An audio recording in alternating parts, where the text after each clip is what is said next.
Samsung ইউজাররা অনেক দিন যাবৎ অধীর আগ্রহ নিয়ে আসছেন কবে ওয়ান ইউআই সেভেনটা তাদের ফোনে আপডেট আসবে, ইভেন স্টেবল আপডেটটা পাবেন। ইভেন S24 আলট্রা ইউজাররাও এখনও স্টেবল আপডেটটা পাচ্ছেন না, বেটা আপডেট দিয়ে চালাচ্ছেন ফোন। তো তাদের জন্য আমি একটা লিক্স থেকে একটা সুখবর নিয়ে আসলাম কবে তাদের ফোনগুলা one UI seven stable update পাবে।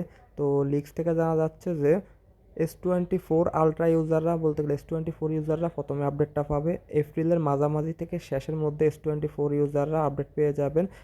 আর S23 ইউজাররা আপডেট পেয়ে যাবেন এপ্রিলের পরে, মের পুরা মাসে আপনারা S23 ইউজাররা আপডেট পেয়ে যাবেন। আর S22 S21 ইউজাররা মের পরের মাস থেকে আপডেট পেয়ে যাবেন। সেম এ সিরিজের ফোনগুলোও আপনারা এপ্রিল থেকে আপডেট পেয়ে যাবেন। রোল আউট হবে কান্ট্রি ওয়াইজ, 2 দিন 4 দিন 5 দিন বা এক সপ্তাহ এদিক সেদিক হবে, বাট পুরা মাসের মধ্যে আপনারা যে কোনো দিন আপডেট পেয়ে যাবেন।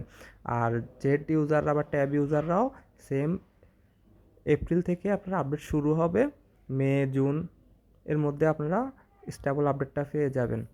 আর স্যামসাংয়ের বাজেট ফোন যেগুলো আছে ওরা আপডেট পেয়ে যাবেন বছরের মাঝামাঝি বা বছরের শেষ দিকে আপডেটটা পেয়ে যাবেন। তবে মজার বিষয় হলো ওয়ান ইউআই সেভেনে এবার প্রিমিয়াম যত ফিচার আছে সেটা আপনারা বাজেট ফোনগুলোতেও পাবেন, ফ্ল্যাগশিপ ফোনগুলোতেও পেয়ে যাবেন। তো ওটা নিয়ে টেনশনের কোনো বিষয় নাই, তবে স্টেবল আপডেটটাই আপনারা পাবেন।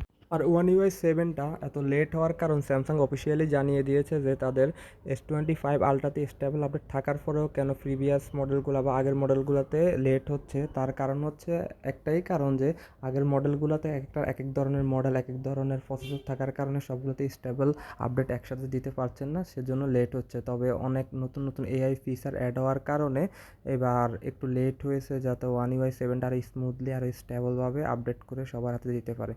তো কারো কিছু জানার থাকলে অবশ্যই কমেন্ট করবেন। ধন্যবাদ। আল্লাহ হাফেজ।